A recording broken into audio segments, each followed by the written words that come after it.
Hello, ladies and gentlemen. Welcome to the first episode of Teeks and Takedowns. I'm here, Mike. I'm here with my co-host, Paul, and we're here starting a new podcast here. We just talk fights all the time. We decided record it down, maybe have a couple laughs. It could be a good time. A little bit about me. My name's Mike. I've been watching MMA for a long time, but I was very casual when I was a kid. The last 3 years, I've been pretty much not missing a fight, Bellator, all of the organizations included. So my takes aren't going to be good takes. They're going to be all bad takes, really bad all the time, horrible takes, horrible theories. They're all going to be coming from me. And I'm not afraid to just let them fly out. Maybe they'll stick to the wall sometimes. I gamble on every fight, which is really a problem. There's Contender Series tonight.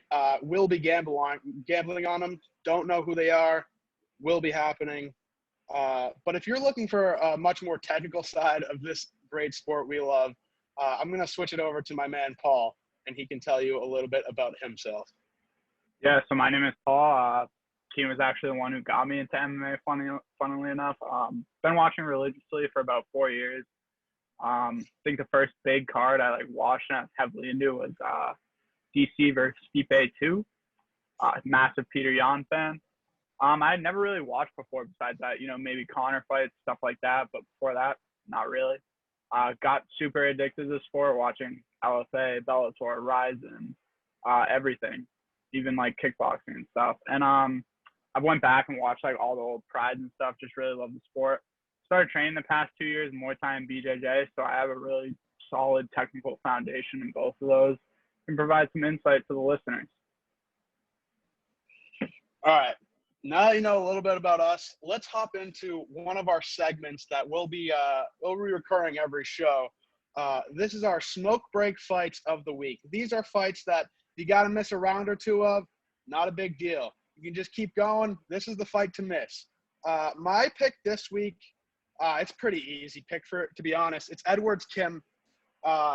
It's nice and early on the card. Nice, easy for a smoke break. Get your snacks going. Women's MMA. It's women's MMA. If you're going to miss one, it's the one to miss. No one's going to get finished ever in this fight. No one's ever getting finished. There's one finish between the two of them. And in the entirety of the UFC, if there's a finish, mark me down. No one will ever get finished in this fight. You're never missing anything. Miss the first 2 rounds. You'll figure out who won in the third. Also, the over is -400. So Vegas even knows that this thing's about to stink. So if you're about to miss this fight, that's okay. This is the one to miss on my card. What about you, Paul? Yeah, so I'm going to have to disagree with that. I've watched Jian Kim fight a bunch of times. She may not be the most technically sound. She may do the hi-ya every time she punches, like Caitlin Chukagian, but she is an exciting fight. I believe it was her last fight versus Zombie Girl, and the fight before that was Molly McCann. Those were both super exciting, fight of the night fights. So I actually went a different angle, and I went with old Dontal Mays. He is looking dripped up in this picture versus Hamdi Abdel Wahab. So Hamdi, he's an Egyptian wrestler, and he actually placed at the Olympic Games. Didn't win anything, but he placed there, so that's pretty cool. And in all of his fights, he has some sort of bare knuckle boxing background, which is fake sport. That's no technique. One punch, you're gone. And at that heavyweight level, you just land that one punch on someone's chin, and the fight's over. And in terms of MMA fights, he has one win by disqualification where he got hit in the back of the head. In his other 2 wins, he basically just takes someone down, lays in the guard, and that's it.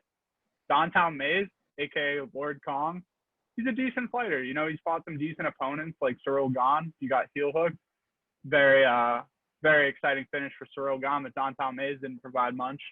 And then in his other fight, his most recent fight versus Josh Parisian, I believe, he was literally in top side control, hitting the guy with groin strikes. And that was his offense to hold the position. So in my opinion, this is just going to be a sloppy heavyweight fight where one guy's holding the other guy down, or Dontal Miz is just going to try and, gas the other guy out in 3 minutes and use his jab and his reach to his advantage. So that's my pick for the smoke break fight of the night. you get to warm up with a nice little zombie girl versus not zombie girl with Ji Young Kim. You get to warm up with that fight. It's probably gonna be a banger, and then middle of the card you're getting a little fatigued. Oh, who wants to watch these heavyweights and no technique? Go ahead and have a little smoke. What's wrong with Counterpoint. that? So that's my pick. Counterpoint. Anyone, any moment of this fight, someone can go to the shower room with sloppy technique. It's one punch. That's excitement. Also, the side control groin strikes, as we'll call them. How many times have you seen that clip on Twitter? I'm going to let you know there will be 0 clips on Twitter of Edwards and Kim, maybe of how shit it is. All right, so moving on. We're going to move on to the main event, the reason why everyone bought tickets for this card, the reason why everyone's tuning in. Or is it? But, so we're going to move on to Juliana Pena versus Amanda Nunes 2. Kim, what do you think about this fight? The main thing I want to know is, did anyone watch The Ultimate Fighter this season? This is an Ultimate Fighter finale. They were the coaches. I guess it's not the finale, but they were the coaches facing off at the end. I watched half an episode, I'm going to be honest, and that's too much. I watch more than most people. I don't think anyone ever watched the Tough, but this fight should be pretty good for women's MMA standard. The funniest thing of the last fight, Pena's 3-jab combo to set up the finish was an electric clip. You don't see that very often because it should never work.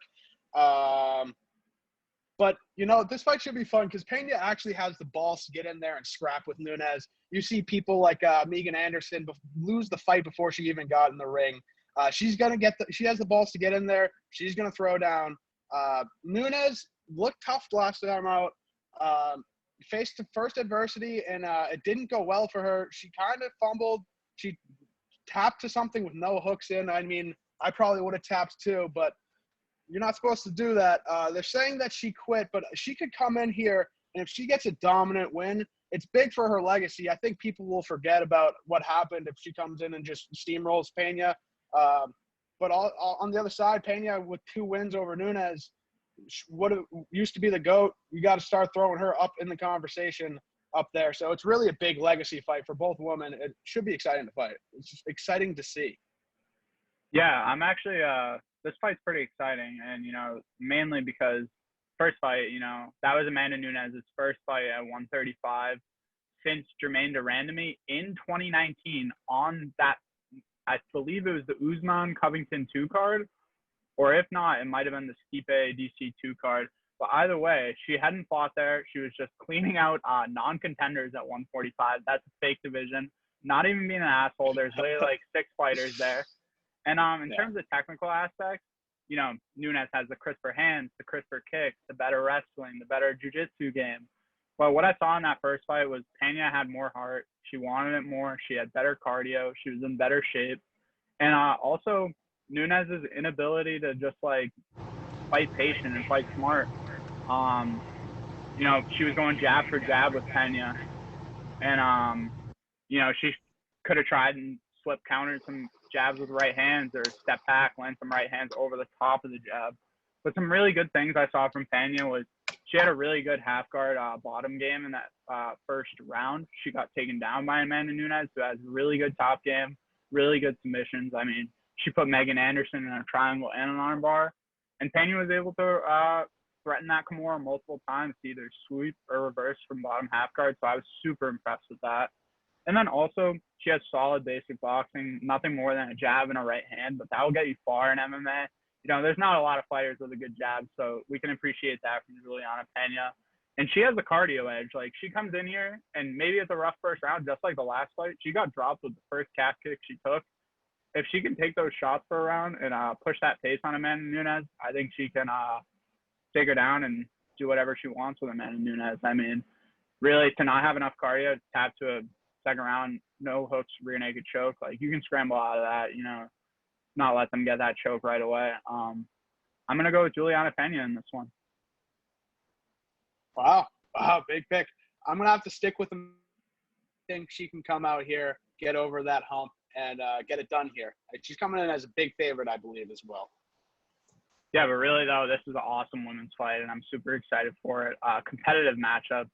You know, it's crazy to think that Juliana Pena, her last win was Sarah McMahon, who's a borderline fringe top 15 fighter in this division. She came in and she took it to Amanda. So moving on to the co-main event, we're going to be talking about Brandon Moreno versus Kai Kara France the second time.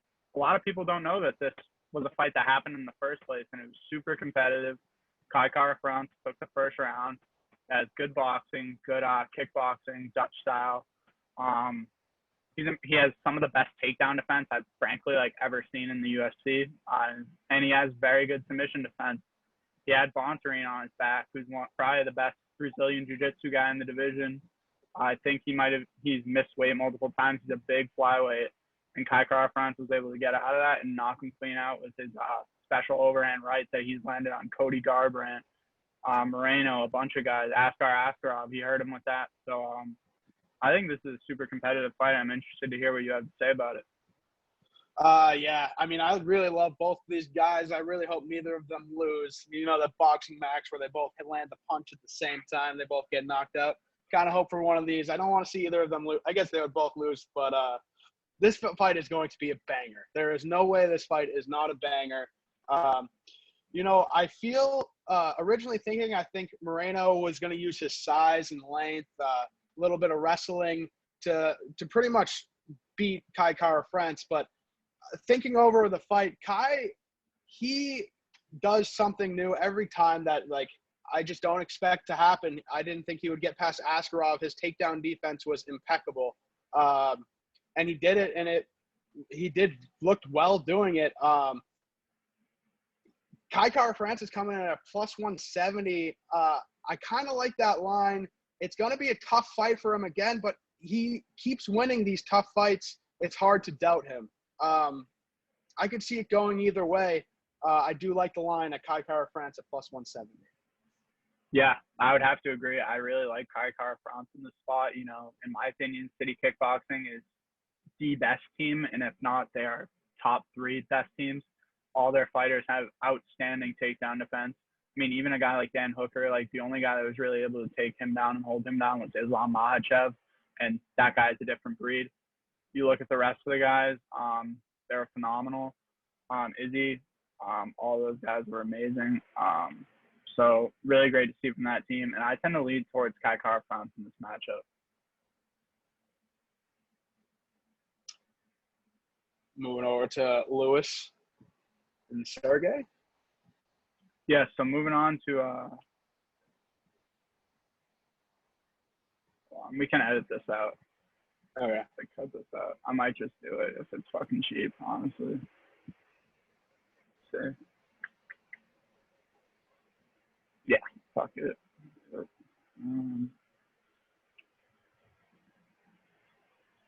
You want to stop this recording and then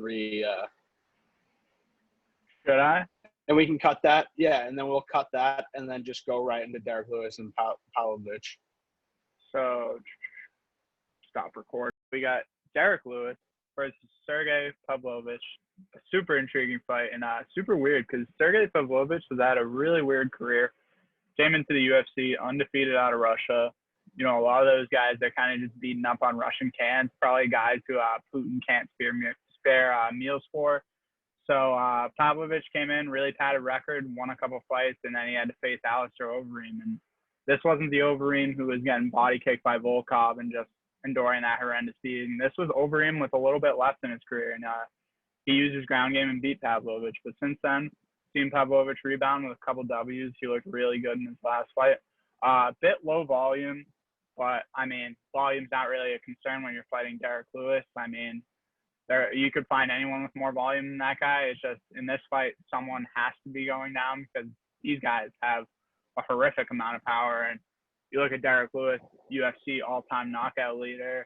In addition to that, he's also been knocked out 8 times. And in addition to that, he's also 0-2 in Texas. So, and he spoke openly about being scared about fighting at home and things like that. So you got to worry about that for him. Derek Lewis is literally a black belt in standing the fuck up. He's a white belt in jiu-jitsu, but he is a black belt in just getting the fuck up, using all of his body mass, all his momentum. And I'm a little worried for Derek, considering he's been knocked out twice in his last 3 fights. But this is a serious step down in competition for him. I'm curious to see how he fares. Yeah, building off losing in Houston. Are they in Houston? They're in Texas, I know.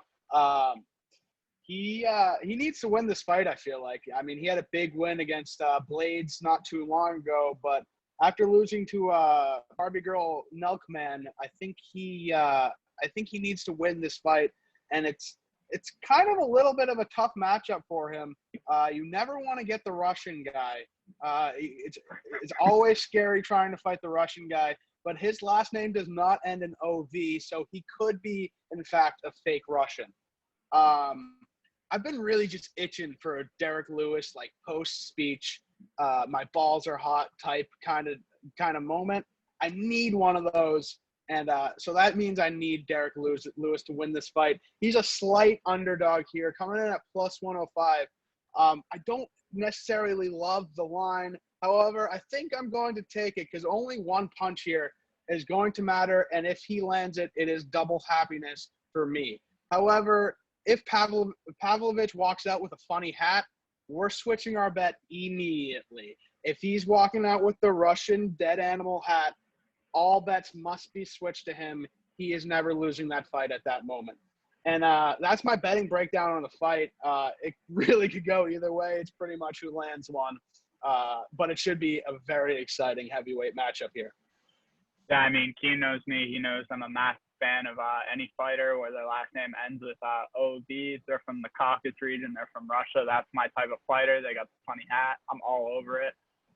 He is not one of these guys. He's from Russia. Don't get me wrong, but he's more of a kickboxer. He's got a well-rounded striking game, really good high kicks, really good body kicks, stiff jab. I mean, I think he should be able to use his technique to outlast Derek Lewis, but technique matters less in the heavyweight division. And Derek Lewis, he's got great cage cutting, great power.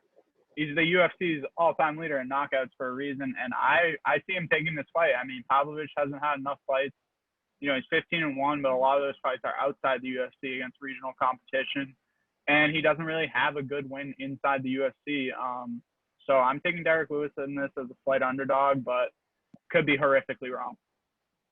So we'll be moving on to the next fight, which is Alex Perez versus Alexandre Pantoja, the Cannibal. And I'm super excited about this fight. Flyweight might be the most entertaining division in the entire UFC. You get to watch silly guys scramble around like pigs. Brandon Royval, for example. I love Pantoja. He's got 2 wins over Brandon Moreno, 1 on the Ultimate Fighter, and then 1 in the UFC. And he also has a win over Kai Kara-France from the Ultimate Fighter. He's got great BJJ, awesome scrambler, amazing chin. Watching the fight back with Davison Figueiredo, I mean, some of the shots this guy took, like flush uppercuts, overhand, spinning techniques from Figueiredo, who's probably the hardest hitter in the division, took those just on the chin and kept coming forward. Was competitive in that fight. Also has wins over Manel Kape, bunch of guys who are really elite level and I rate highly. Perez, on the other hand, I also rate him pretty highly. I mean, he's got a well-rounded MMA game, great wrestling.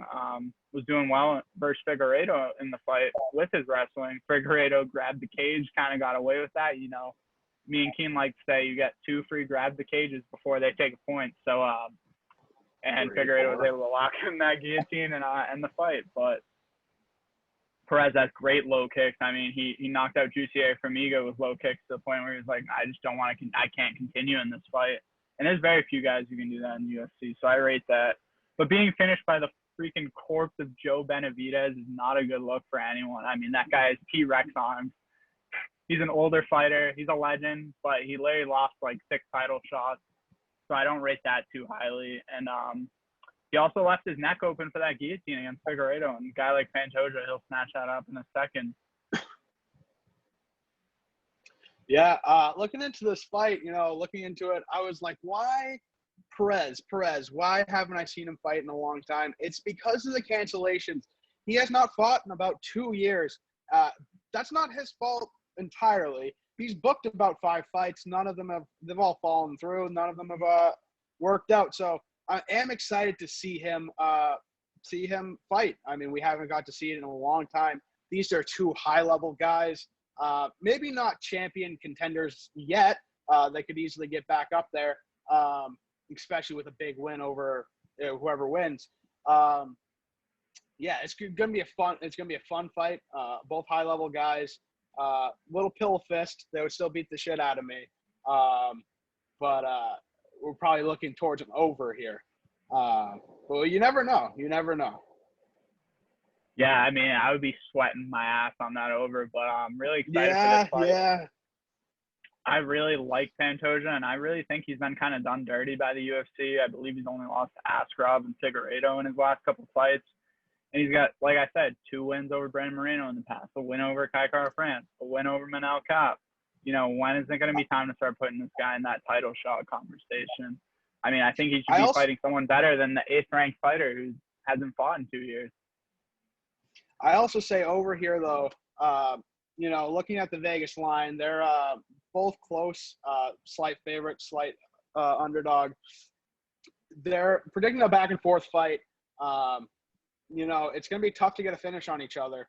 I would love to see one. Wouldn't hate to see an under as well.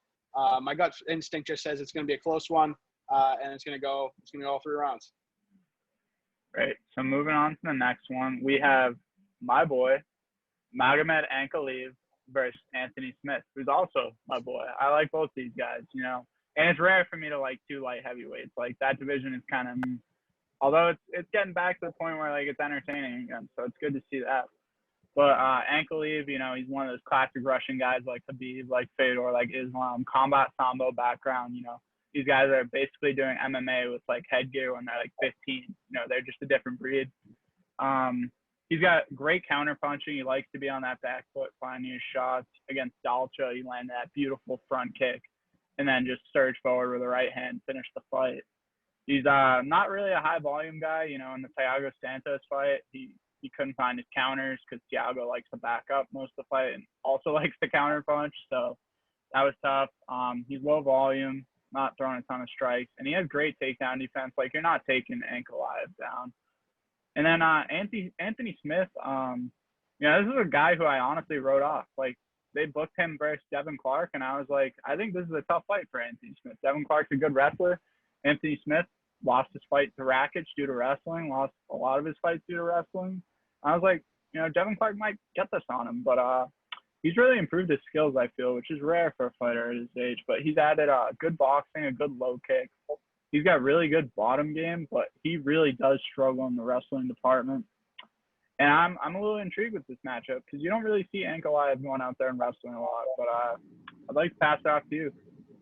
See what you think about it. Yeah. You know, Ankalaev, before his last fight, I mean, he lost to Paul Craig in a last-second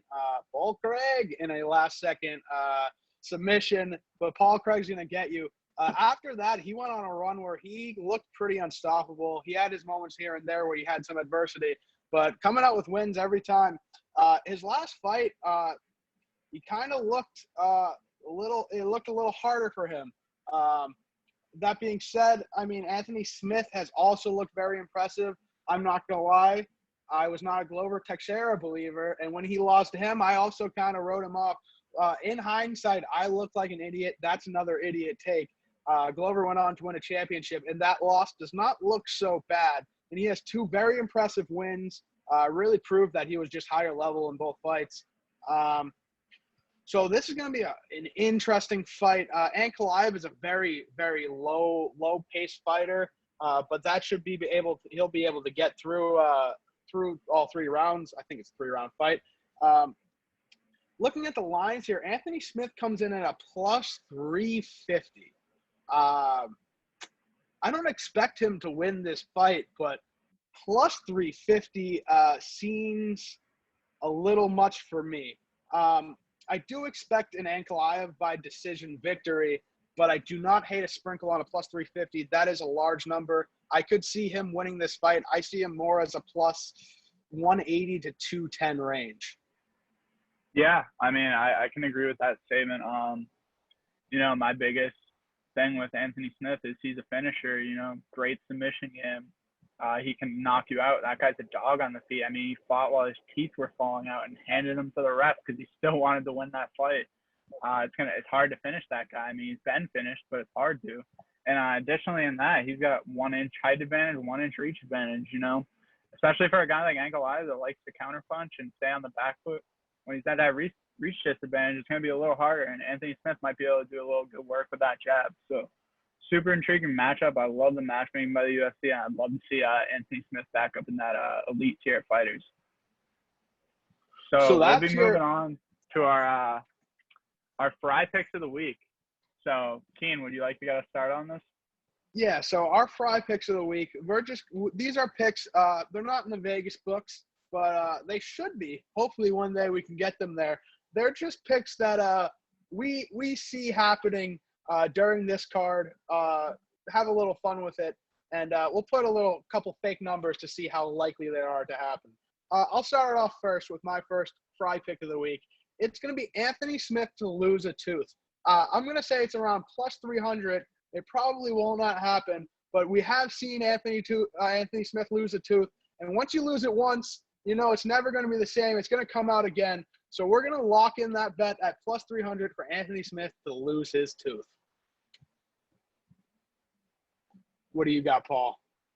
All right. So on my end, I, pretty heavy favorite I lined here, but I got one involving the co-main event, Brandon Moreno and Kai France.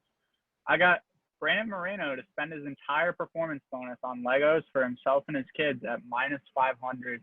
I've never seen anyone over the age of 13 with a Lego addiction like this guy. It's honestly quite impressive. You look in the embedded and the post fights, he's always at the Lego store trying to cop the newest Lego set. So he's dropping some bills on that. Nice. My second pick of our fry picks is I'm going to take Alex Perez, his fight to get canceled somehow at plus 110. As I said, he's got 5 cancellations in a row. If you believe in the Tony Ferguson and Khabib Nurmagomedov curse, that's him, but his whole career. He can't find a fight. So we'll see if this even happens. I'm going to take his fight to get canceled somehow at plus 110.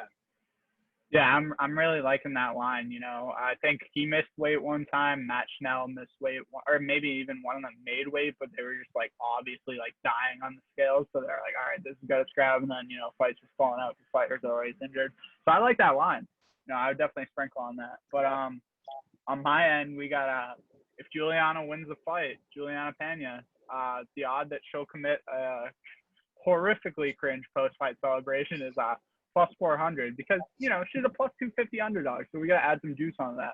But you remember the last time she won, she was on top of the cage, doing that. Oh, yeah. That was one of the most cringe post-fight celebrations of all time. So I threw that on my card. What else you got for me? My third and final pick of these fry picks of this week is Derek Lewis, Pavlovich. Someone will be entering the shadow realm in that fight. Someone will be not only knocked out, but in a different dimension, will not be waking up for a couple seconds at least, maybe a minute. That line is coming in at minus 210, pretty likely seeing that it's a Derek Lewis fight, but I like those odds. Someone will be in the absolute shadow realm at the end of this match. Yeah, I'm really liking that. And then the last one on my end, if you watch post-fight pressers like we do, you know how Dana White likes to talk to the fighters, talk about their pay. So I got Dana White to refer to the best performing fighter of the night as kid, even though they're a 30-year-old grown man at minus 165. Wow. He does this in almost every press conference. Matt Schnell goes out there, pours out his whole heart for a nice hard W, and he goes, yeah, that kid's something special, even though he's 33. So I got that minus 165, and that will be on my card for sure. That is an absolute lock. I love that pick. We'll be going right to the presser to cash our checks to see if he's calling them kid. You want to talk before we end the show? You want to talk about UFC London for a little bit and give your thoughts on some of the performances, or maybe a highlight or two that you saw? Yeah, I mean, the most impressed I was with the card was kind of a disappointment. I was really excited for that card. A lot of good fighters on there, but a lot of them really just didn't want to put on that performance to make themselves stand out. But Paddy Pimblett, man, that kid's star. I mean, he's not the best striker in the world, but he definitely has power. He's got great grappling opportunity. He sees those submission opportunities and he chases it. I mean, I haven't seen many guys in the UFC go for that sort of arm triangle while someone's going for the double leg. I mean, that's super rare. And, he must practice that when he's in training and stuff, because the way he latched that up, landed the knee, went straight to the back, got his hooks in, got the finish, trapping that arm like that. I mean, I've been in that position. It's a miserable position. I was super impressed with that. And I'd like to see him fight, a step up, but I don't want to see him get anyone ranked. I don't want to see him get anyone just outside the rankings. Like, I don't want him fighting a Guram Kutasaladze. That would be like a sanctioned murder. I'd like to see him fight maybe an older guy like a Jim Miller. Maybe if they're feeling really harsh, maybe give him Joe Lozon because that fight fell out twice. And maybe they're like, hey, Joe, yeah, you want to go over there? They could give him. But I'd like to see him get a little step up against like a veteran. What would you think? Yeah, that card can be described in one chant, and it's "Oh, Patty the Batty," because that was his show. Can we talk about his walkout? That has to be a top 5 walkout I've ever seen. It was unbelievable stuff. Good post fight, heavy heart. He went through a lot that week. Saw some adversity in the first round. Wasn't too much. Didn't take much damage. Sunk in that rear naked choke beautifully in the second round. Oh, Patty the Batty. A couple takeaways is if I ran the UFC, can we give Molly and Patty just cans for the rest of time and just let them dance around London? It is some of the best entertainment. I don't think it would ever go bad.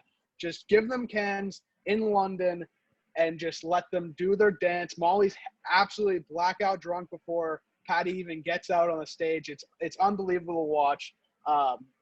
That being said, they're not going to do that. Patty is going to have to take a couple steps up in competition. And, his jiu-jitsu game is unbelievable. His ground game is very good, can contend with high-level people. His stand-up, his chin is out. Said he doesn't get knocked out. Shout out to Cody Garbrandt, Harry Potter. Sorcerers don't get knocked out. I'm not sure how long that will last for him, but he is an electric factory. Him and Molly together. It was a good show. They really made it. The card was decent other than that, but they really made that show. Yeah, I was super impressed, with Molly McCann. I mean, she has some of the best hands I've seen in the women's divisions. I mean, she doesn't have a whole lot else. I mean, she says she's been working her judo. Clearly, I mean, looks like Patty has been as well. But those hands, man, she landed that right hand back Goldie right up to the fence. She had the IQ to know that she was back to the fence and that she could cut her off with that spinning elbow, landed flush, beautiful flurry to finish the fight. In terms of Patty, great jiu-jitsu, finds those opportune submissions, will go for anything. But, I can see him having some trouble with the top-end guys in the division, like you said. Guys like Damir Ismagulov and guys like that, Guram, Mateusz Gamrot, Benil. I mean, those are hard fights for him because those guys aren't going to get caught and stuff like that, and they'll just have better stand-up than him. But, I mean, I love his message. I love his fight style, and I'll tune in every time to watch him fight. That walkout is electric. I think he would get the same reception in the United States if he did that walkout because people know it now, and I feel like people would recreate that exact atmosphere. It was amazing. Yeah, he almost gives, not really, but can give a little WWE vibe on the walkout with the same song, and it's just an absolute electric factory in there, especially in London. But as I said, I think they can carry over, especially in the New England area.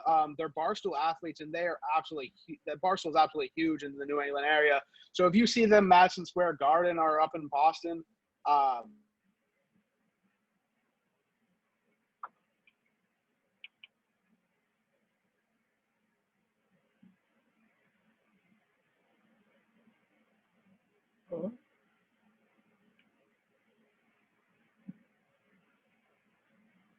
right now. But thank you for tuning in so much.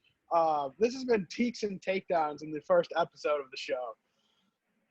Yeah, and we apologize for any technical difficulties or anything. This is our first time doing the show. Appreciate anyone who tuned in and spent their time with us. And feel free to subscribe to the channel. We'll be uploading more.